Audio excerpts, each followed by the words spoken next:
The feds got Al Capone, leaving the mob without a leader.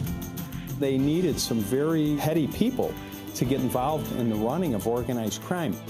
There were other tough guys in waiting who would keep the Chicago mob alive no matter what.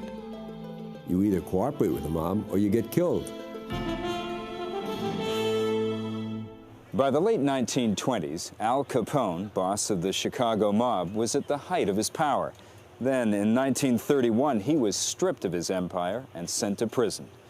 2 years later, another crushing blow to organized crime, prohibition was repealed, and the mob's primary source of income dried up.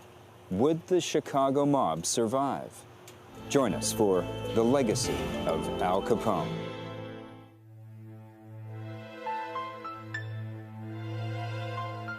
Chicago, 1926. At a lavish suite in a Michigan Avenue hotel, the most powerful man in the city of big shoulders holds court. Scarface Al Capone, nicknamed for the scar he got in a barroom fight. From here, he rules an empire built on bootlegging, gambling, and murder. Down in the lobby waits Capone's new bodyguard, an Italian upstart named Tony Accardo. For Accardo, this dangerous assignment is the chance of a lifetime. The lessons he learns from Capone will serve him well. In Chicago, Capone is king. He oversees a criminal organization unlike any other. Bear in mind, the Capone gang was not the mafia. The mafia was in New York. This was not a family Italian, Sicilian thing. This was a general gang. This is why it was always called in Chicago the outfit, the boys. It's a pragmatic, functioning business organization that handles a variety of things from gambling and extortion, guns, women, sort of name it and claim it. Capone's racket is taking in about $70 million a year, mostly from bootlegging. Well-placed bribes keep the police at bay. Capone's reach even extends to City Hall. At the time of Al Capone's reign, we had a mayor, Big Bill Thompson. He was so much owned by Al Capone that he actually had a picture of Al Capone hanging in his office. When things needed to be done, government-wise or even law enforcement-wise, Capone would get it done. He would pick up the phone. Scarface seeks out the spotlight, mugging for photographers, giving interviews. He is a flashy hoodlum, living out a dark version of the American dream. All these young gangsters were looking for the opportunity to become part of this nationally recognized organized crime affiliate. It is wealth. It is living right. It is the flashy cars, flashy clothing, the lifestyle that these gangsters emulated and that the young people wanted to be part of. Capone's bodyguard, Tony Accardo, is one of these ambitious young wise guys. Born in 1906, he is the son of a shoemaker, the second of 6 kids. Tony grows up in a rough Italian neighborhood on the city's near west side. As a teenager, he joins a group of local tough guys known as the Circus Gang.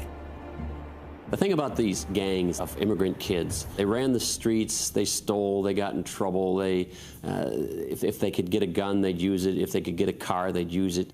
He also delivers liquor for the neighborhood bootleggers that supply Capone's outfit and ends up being recommended to Scarface himself. He was a soldier, he was effective, he was dutiful, he was well-liked and respected because when he was asked to do something, he did it. In Accardo, the outfit sees a killer. His weapon of choice? The baseball bat. According to legend, Scarface hears that Accardo has beaten 2 men to death and gives him a nickname. His friends called him Joe Batters, or JB. That nickname derived from the fact that he would batter his opponents unmercifully. He was a tough customer as a young man. By the late 1920s, Joe B has been promoted to Capone's bodyguard and chauffeur. You didn't see Al until the coast was clear. Nobody got a shot at Al because nobody got close to him because of guys like Accardo. That's what he was paid to do. He was paid to be a big, tough, gun-toting thug. The time he spends at the boss's side gives Accardo a window into the mysterious workings of the Chicago mob. One of the mysteries that still remains to this day, did young Tony Accardo take part in the most famous gangland killing in American history? The story begins in February 1929 when Capone decides to eliminate his major competition for Chicago's bootleg liquor trade, a North Side Irish gangster named Bugs Moran. On the morning of Thursday, February 14th, Valentine's Day, 4 of Capone's hitmen storm the garage that serves as Moran's headquarters. 2 are dressed as cops. They line the Moran men up against a wall and tell them it's a raid. Then they open fire with their Tommy guns, leaving all 7 dead. No one is ever charged with the murders. Today, some mob historians believe Tony Accardo may have been one of the killers. He certainly, at that stage of his life, was a shooter, a carrier of guns, and he rose up in the organization, I think in part because he was willing to kill people. So the people that they sent on a mission, like the mission that St. Valentine's Day Massacre turned out to be, had to be the best people around, the best people available. And that says a lot for Tony Accardo. One thing is certain. The publicity that follows the massacre is bad for the outfit, especially for Al Capone. Chicago's leading businessmen, many of whom have been happily drinking Capone's bootleg liquor, are shocked by the killing. Scarface is starting to ruin the city's reputation. They take their case to the new president, Herbert Hoover, and urge him to do something. A group of agents from the Justice Department goes into action. Led by Elliot Ness, they refuse to take bribes, unheard of in Chicago, and become known as the Untouchables. They do manage to confiscate some of Capone's beer, but it's not bootlegging that finally does Capone in. In the summer of 1930, an IRS agent named Frank Wilson makes a breakthrough. In a ledger kept by one of Capone's bookkeepers, he finds proof of a portion of the mob boss's multi-million-dollar income, money on which Capone has never paid taxes. Capone is indicted, tried, and convicted for tax evasion.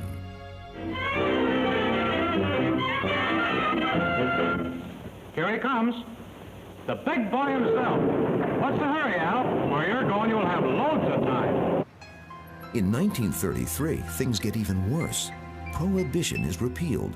Suddenly, the outfit loses its best racket. The money-generating aspects of Prohibition were not there, and it left a big void in organized crime coffers. So they had to look to different avenues, and they needed some very heady people to get involved in the running of organized crime. The rest of the 1930s are tough times for the outfit. Replacing Big Al is not easy. The reins are handed to his trusted lieutenant, Frank Nitti, and Nitti's associate, Paul the Waiter Ricca. But in 1943, Ricca goes to jail, and Nitti commits suicide. If Capone's outfit is going to survive, it will need a leader as shrewd and as tough as Scarface Al. That person will be Tony Joe Batters Accardo, who spent the 30s as one of the outfit's most trusted enforcers. There was definitely a vacuum at the top, and Accardo was smart enough and ruthless enough to grab it. The combination of being a very crafty individual, and I think an intelligent individual and a realistic individual. Throw those together with a little luck, and you had yourself a mob leader. When we continue, rumors of the outfit's demise prove to be greatly exaggerated. As long as there's gambling, as long as there are ways to get a piece of a contract or insinuate yourself into a labor union, organized crime has a reason to live. In the mid-1940s, Tony Joe Batters Accardo steps into a power vacuum and takes over as the head of the Chicago mob. He's a worthy successor to the legendary Scarface Al. You didn't screw with Joe B. That rock-solid discipline, that ability to back up threats with violence, with action, was, I think, what he brought to the table. Anthony Accardo was a very rough man. His mannerisms were rough, his body language was rough, the tone of his voice was rough. And it frightened me. Out of all of the men that I have ever known, he was the one that I feared the most. As Capone's young bodyguard, Accardo watched his boss go from celebrity gangster to inmate at Alcatraz. The way Tony saw it, Capone's mistake was that he allowed himself to become a public figure, drawing attention from the feds. Tony Accardo learned as much from Al Capone by understanding that he wanted to be what Al Capone was not. He returned to the older tradition of organized crime, which is to be in a society, be a parasite in the society, but don't disturb the host. One way the new boss of the Chicago outfit avoids the press is by living in the suburbs. The only luxury he allows himself, this lavish home in River Forest, complete with a bowling alley. Tony is known as a faithful husband and a doting father to his 4 children. He presents himself as just another businessman. If anyone asks, he says he's a beer salesman. You didn't see Tony Accardo with showgirls and diamonds. He was behind the scenes and quiet and careful. And I think that kind of considered caution was a reflection of how smart he was. And it is an explanation for how successful he was. Accardo always was insulated very well, so anybody who would take the heat would be the soldiers or the middlemen. He didn't take the heat himself. When Accardo takes charge in the mid-1940s, the Chicago outfit still hasn't found a racket to replace bootlegging.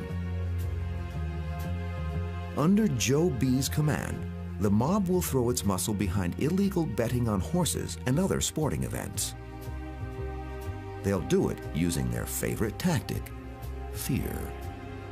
They were street smart. The amount of smarts they had, however, had paled totally in comparison to the effect that they had the ability to look you in the eye and say, I will kill you. I will put an ice pick in your nose. That's what gangsters did, and did well.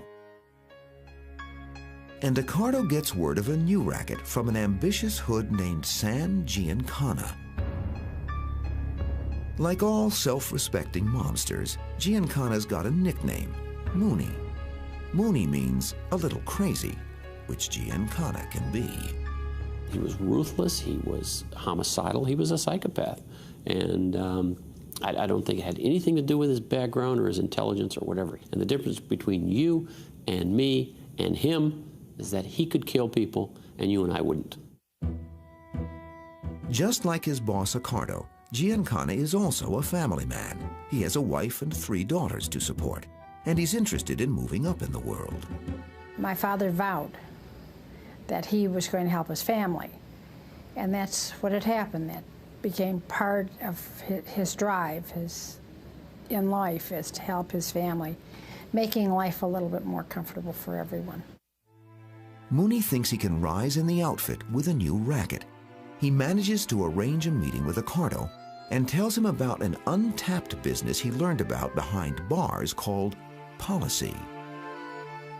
Policy is a numbers game played mostly in black neighborhoods on Chicago's South Side. It works like this. The player puts a nickel or a dime on a number. The spin of a wheel determines if that number is a winner. It almost never is. He realized that policy in numbers was not a 10-cent, 20-cent game. It was millions of dollars. He came out of jail and he went right to his friends in the mob and said, look, I'll take over numbers and they'll pay us. My father had a mathematical mind like you couldn't believe, and he started figuring up dollars and cents and decided, well, this is the next resource I'm going to tap into. Accardo gives Giancana his blessing to go forward and muscle in on the black bookies who run the policy rackets. After a series of brutal assassinations, nearly all the policy rings have a new boss, Sam Giancana. But the money policy generates is only a drop in the bucket compared to the cash that will come in when the mob takes its gambling act to Vegas. Like Horace Greeley, the mob decided to go West Young Man, which they did. By the mid-1950s, Accardo's New York cohorts have created a hot new moneymaker in the desert city of Las Vegas, Nevada. What started with one casino in 1946 is now a mecca for gambling and vice. Accardo decides the time is ripe for the Chicago outfit to get its piece of the action. Tony Accardo, to his credit, saw that another form of gambling, which he felt was very, very lucrative, and one that was almost totally unregulated, was Las Vegas. Chicago went in there with a vengeance, and you have to remember the Chicago mob was the Capone mob and the whole myth and legend of nobody screws with the Chicago mob. Just as the outfit muscled its way into policy, Accardo's men descend on Vegas, which quickly becomes a cash cow for the outfit. The boys skim casino money off the top, taking a secret cut of the gambling revenue before it's reported as income. By the late 1950s, the Chicago outfit is raking it in, much like in the days of Al Capone. And with Accardo at the helm, it's staying well out of the spotlight. I don't know if Capone would have been able to do what Accardo did, which is to get out of bootlegging, which he would have had to have done, and to go into a very different form of money-making, which was gambling. Accardo was probably the perfect guy to make this transition. But Tony Accardo is getting tired of the daily grind of running an organization like the Chicago mob. Even worse, the IRS has been looking into his tax returns.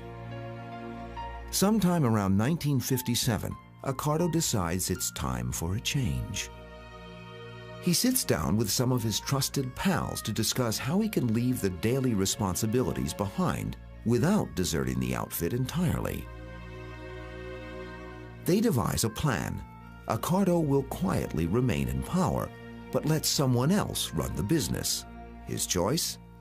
Sam Giancana. Accardo, I think, was very, very happy to let Giancana run it on a day-to-day basis. If you need anything, go see Sam. Accardo was very happy then to be the CEO, the chairman, to sit back and say, well, let Sam do it, and so forth. Although I don't think Sam Giancana ever did anything in his life without Accardo's okay. November 14th, 1957. Chicago mob boss Sam Giancana is representing the outfit at a clandestine meeting of America's top underworld figures. They've gathered at this house in the tiny upstate New York community of Apalachin. It's the home of New York mobster Joe Barbera. But the parade of flashy cars heading towards Barbera's property has made a local police sergeant suspicious. He gathers a few of his deputies, blocks a road leading to the estate, and stages a raid. Mobsters in fancy suits flee into the woods. Giancana gets away. He was a very athletic man. My father was a sprinter, and he got away from the police and everything else. Others are not so lucky. More than 60 mobsters are stopped by police and questioned. Up to this point, FBI boss J. Edgar Hoover has denied that organized crime crosses state lines. He's called the mob a local problem and said there's not much the FBI can do about it. Now, however, here it is, concrete proof that mafiosi from around the country are linked. That was the first public national convention of organized crime that was uncovered. People who didn't believe in organized crime, and now by organized crime I mean the mafia, they had a hard time explaining. For J. Edgar Hoover, the incident is a colossal embarrassment. Within days of the Apalachin raid, Hoover strikes back. He launches an all-out attack on organized crime called the Top Hoodlum Program. G-men risk their lives to plant microphones in Chicago mob hangouts. Planting these microphones is, in fact, illegal. Hoover's top brass tells their agents that if the bugs are found, the Bureau will officially deny authorizing them to be planted. The most important mic is placed where the city's top outfit men meet on a regular basis in an office on Michigan Avenue. The feds call this microphone Little Al, after Al Capone. It is the FBI's first real window into the complex inner workings of the outfit, The mobsters have no idea they're being bugged. Business goes on as usual. The feds keep getting intelligence but can't use it in court since the surveillance is illegal. Over the next few years, Tony Accardo takes more time to enjoy himself. He gives his daughter an extravagant wedding. He takes his wife on vacation to Europe. He goes fishing with his mob pals, a hobby that has given him a nickname, the Big Tuna. Accardo only intervenes in the outfit's well-oiled machine when necessary. Sam Giancana, on the other hand, basks in the power of his job. He told everybody he was the Chicago boss. He liked that. And he always took credit for the fact that he was the toughest and the biggest, and I don't believe Accardo minded that. Giancana's bravado is a throwback to the days of Al Capone.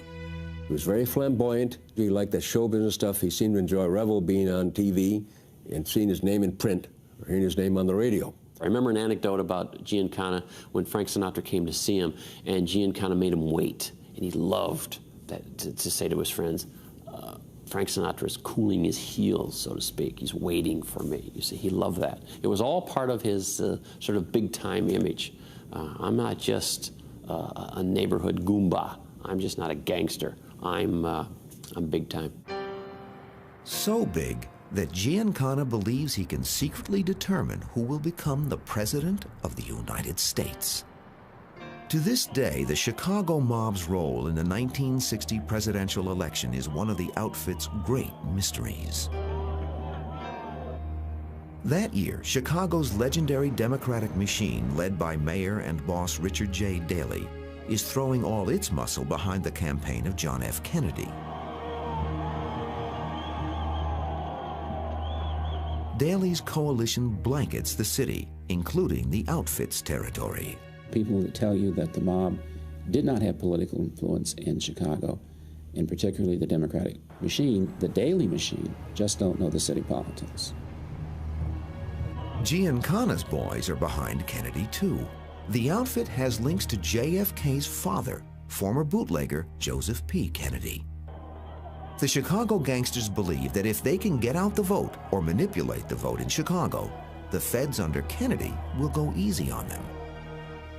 On election night, Illinois is crucial in putting JFK over the top, and there are widespread rumors of rampant vote fraud in Chicago.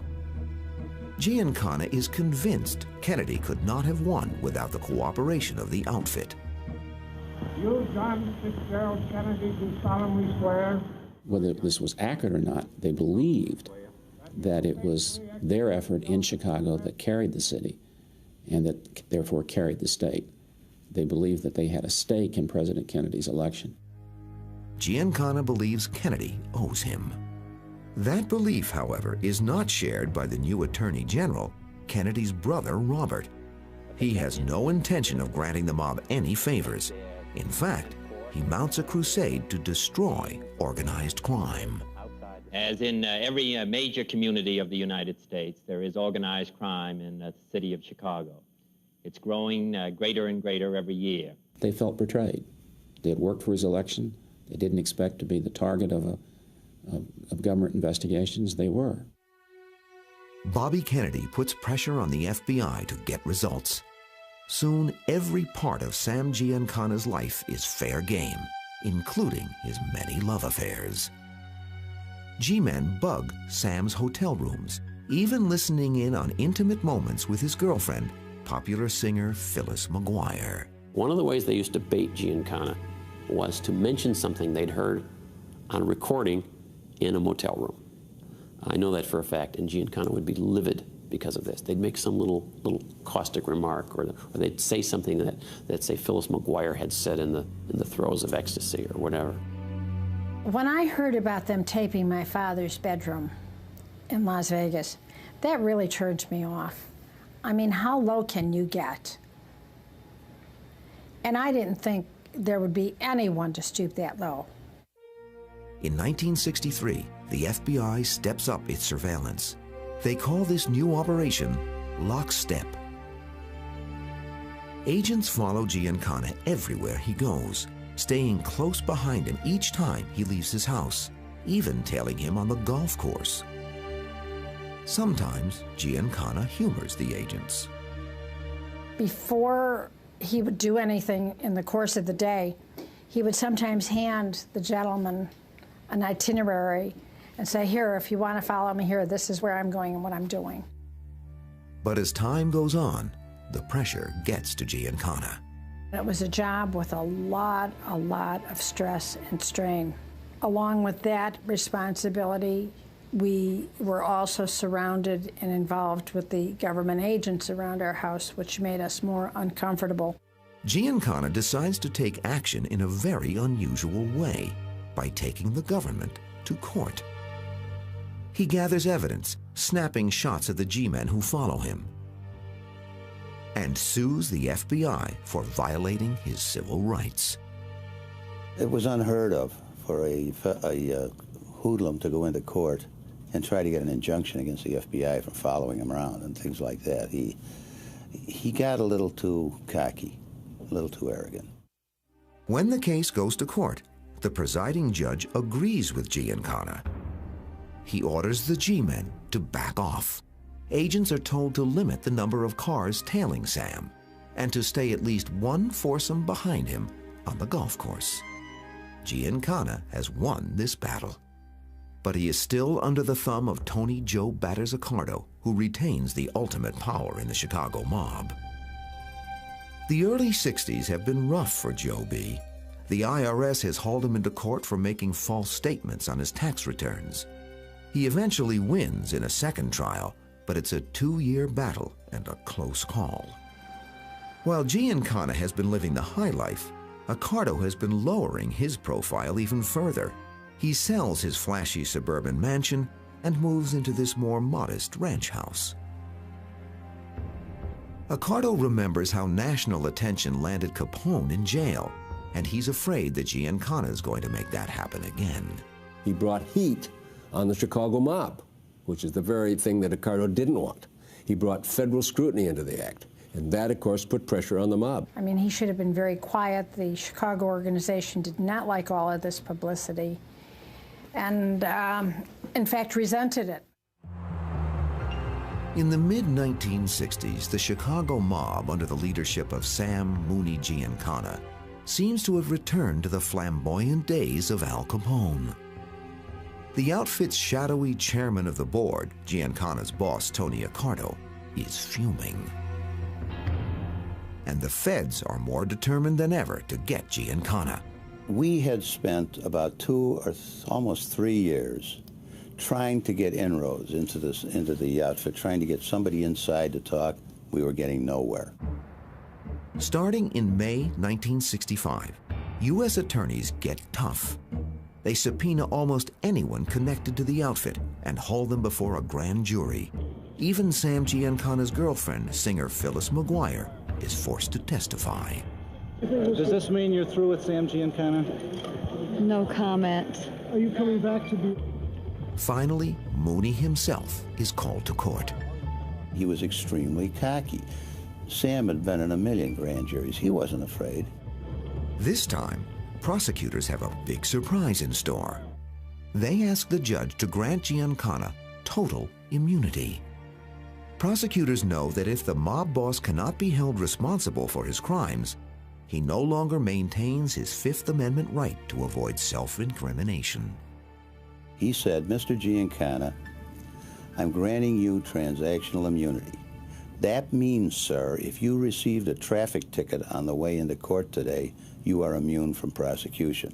It was as wide open as conceivable. If he'd walked in there and said, I killed 12 people and here's their names, not only wouldn't he be prosecuted, we couldn't prosecute him for him. Nobody could prosecute him because he was immune. Giancana now has no choice but to rat on his friends, risk prosecution for perjury, or keep silent and go to jail. Sam tells the grand jury his name, his address, and nothing more. Sam had a code of honor. The honor he possessed was keeping his mouth shut. He would have never, in his wildest days, squawk or tell on anyone. When Giancana went up there, I've never seen a more shocked expression in my life when the judge says, take him to jail. It was one of those things where he's in jail with the key in his own hand. All he had to say was, I will testify, and then he would open up. Giancana stubbornly remains behind bars for the duration of the grand jury, 1 year. When he is released on Memorial Day 1966, Sam expects to resume his duties as boss. He's wrong. Tony Accardo still holds the ultimate power in the outfit, and Accardo tells Sam he needs to lay low. Giancana leaves the country and eventually moves into an estate in Cuernavaca, Mexico. Back in Chicago over the next 5 years, Accardo appoints 3 different successors to Giancana. Each ends up in prison. Now in his 60s, Anthony Accardo has no choice but to resume a more active role in running the outfit.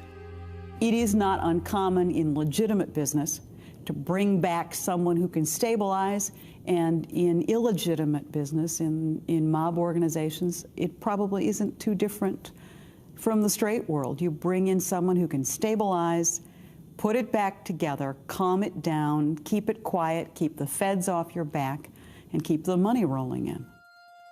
Then, in July 1974, Mexican authorities kick Sam Giancana out of the country. He heads back to Chicago, no longer looking like a mob boss. But some believe he is ready to regain control anyway. Giancana basically said, all right, I'm back. I'm going to take on where I left off. And Accardo basically said, no, you're not. And then they had some kind of a showdown, some kind of a falling out, where Accardo basically said, this town is no longer big enough for the two of us. In June 1975, Giancana has been subpoenaed to testify before the Senate. He'll be facing a committee exploring charges that the CIA tried to get the outfit to assassinate Fidel Castro. The Senate will never hear his testimony. On the night of June 19, 1975, Giancana is in his basement cooking a late-night snack of Italian sausage and chichi beans. Exactly what happened next remains a mystery. What is known is that Giancana let someone into the basement. Then, while Giancana's back is turned, the visitor shoots him 7 times, including one shot directly in the mouth.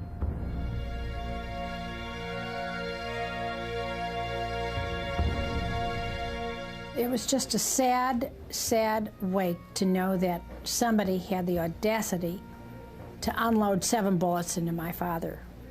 Why 7? The first one killed him. It's really, his death was revengeful. And it's doubtful, in my judgment, that Giancana would have let a stranger in the house or certainly turned his back on him. So my judgment is that it was the mob in Chicago who decided that Giancana coming back was threatening them and their own work there. The identity of the gunman is unknown to this day. But the shot in the mouth seems to explain why he was killed. Someone was afraid he was going to talk. And if it was a mob hit, a contract on Sam Giancana could only have come from one person. To have that type of hit, it had to come from the very top to order a hit on a big shot mobster. It had to come from somebody like Accardo. June 21st, 1984. A frail-looking 78-year-old man enters a hearing room in the United States Capitol. He is Chicago mob legend Tony Accardo. Accardo has been the most powerful man in the outfit for 40 years. All his life he has shied away from the limelight. Now, in declining health, he is forced to testify before a Senate committee investigating organized crime. I would sometimes have to repeat the questions to him so he could know what they were, because his hearing was not the best at that particular point. He did have a hearing aid. I leaned over to him a number of times to talk to him. But anyone hoping that his testimony will unlock the secrets of the Chicago mob will be sorely disappointed. Accardo was questioned by Senator William Roth of Delaware. What can you tell us about Giancana's murder? I don't know anything about it.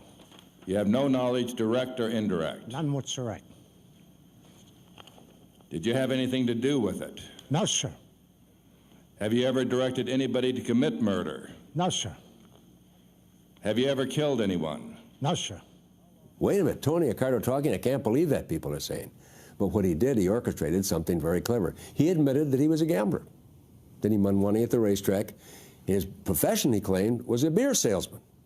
That's what he did for a living. No, sir. Now, again, what was your association with with Al Capone? None association at all, just friendly. Hello, and how are you? Are you aware that you were reputed to be his chauffeur and bodyguard? No, sir, outside of the newspapers. Once again, Tony Joe Batters Accardo beats the rap. He skirted. He got him there. He fooled the government. He had a charmed life. He was always able to win out. The government was not able to bring perjury charges or pursue any other challenge to the questions because they just didn't have any evidence that what he told them was not true. The fact that a senator doesn't believe they're true or that he believes that somebody committed perjury doesn't make it so. Outwardly, Accardo bears no resemblance to the gun-toting thug who once earned the nickname Joe Batters and allegedly took part in the St. Valentine's Day massacre. But appearances are deceiving. He was an old man, looked like a benign grandfather. And I'm sure to his grandchildren he was a benign grandfather. But the slayings that occurred in this city, the grisly mob hits, the corruption that existed didn't exist without Tony Accardo understanding what was going on and approving of it. Accardo knows he won't live forever, and he's increasingly concerned about the outfit's future. There was hardly anybody reliable that he could turn the mantle of leadership over to. And for the Chicago mob, the times are changing. In the 1980s, a series of high-profile busts severely weakens the outfit's old power. The FBI breaks up many of their illegal skim operations in Las Vegas. A federal sting operation sends dozens of mob-connected judges and lawyers to prison. A federal statute known as the RICO law gives the government broad new powers to investigate racketeering. The result? Mobsters are going to jail across the country. The role of mob kingpin has almost become a one-way ticket to prison. You become the titular head of the mob, and right away you become a target of the federal government. Surveillance, phones tapped, things like that. So a lot of people don't want it anymore because the heat that brings on. It's not worth it. Accardo does not live to appoint a true successor. On May 27, 1992, after nearly half a century as boss, Anthony Joe Batters Accardo dies of natural causes. A rare achievement for a mobster. He was 86 years old. When Accardo died, I think an awful lot of people were still trying to figure out where the leadership of the Chicago outfit really resided. And I personally don't believe anyone has offered a compelling answer as yet. But the passing of the city's last true godfather does not necessarily mean that the outfit has died, any more than Al Capone's death did. I receive inquiries almost every day of the week regarding organized crime activities, not just in the Chicago area, but throughout the country linked to Chicago. So if there is no more organized crime, then how are these people running gambling interests in the South and in the West that are related directly back to organized crime people from Chicago? It's become really quite invisible. A lot of that's due to the fact that the government has made a lot of prosecutions and put a lot of people away. A lot of the old-timers are gone. Most of them are gone. But that was Accardo's dream, that you wouldn't know they exist. And by the time he died in 92, that was the case. Allegations of mob influence in Chicago continue to crop up today. As recently as 1998, the head of the Chicago-based Hotel and Restaurant Workers Union is investigated for his alleged ties to the outfit. Eventually, he is asked to step down. It is not an isolated case. This kind of corruption and the violence necessary to keep it going is Al Capone's true legacy to the city of Chicago. The legacy is underground now, but still alive. When you're not finding a body in a trunk every few months, people tend to think that organized crime is dead. And in reality, they have become so sophisticated business-wise and politically that they have become an integral part of the tapestry of what Chicago actually is. They are so ingrained that I think they are of a greater danger than they ever have been. We try to make sense of organized crime. We pretend we understand it, we pretend we can make a chart and we know who's who and who's on top and who's below. But the truth is that these are just approximations of whatever it is. We don't really know the whole truth about organized crime. The days when Italian Americans dominated organized crime are over. Other ethnic groups have muscled their way in, including Russians, Asian groups, and the South American drug cartels. Some authorities believe that the size and value of their businesses and the violence they cause make these groups even more of a threat than the old-school mobsters. Discover more about this and every History's Mysteries topic at HistoryChannel.com.